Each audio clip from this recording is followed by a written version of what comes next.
حاجه يعني. كنا بنقدرهم لما بدهم في دماغي.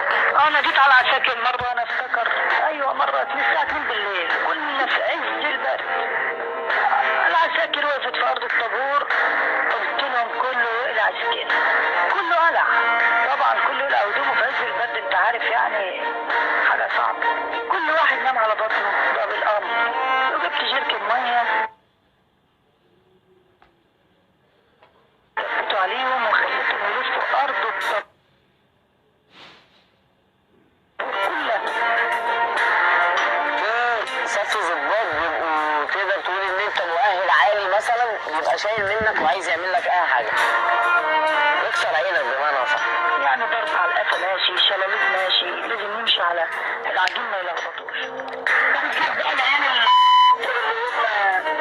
بتوع الكليات اللي هم جايين متنكين دول علينا ومفكرين نفسهم يعني محدش زيهم، مع ان نصهم بيشتغل سكات ونصهم شغال في المكاتب، مش بتوع جيش دول يا باشا.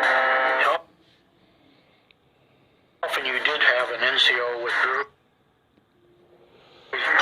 mediocre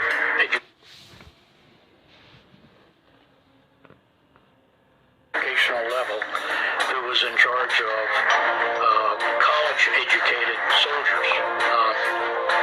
It was not a good situation. كان عندنا صول دايما يقول ايه؟ اوعى تكون فاكر ان انت اذكى مني، لان انا اذكى منك من غير اي سبب.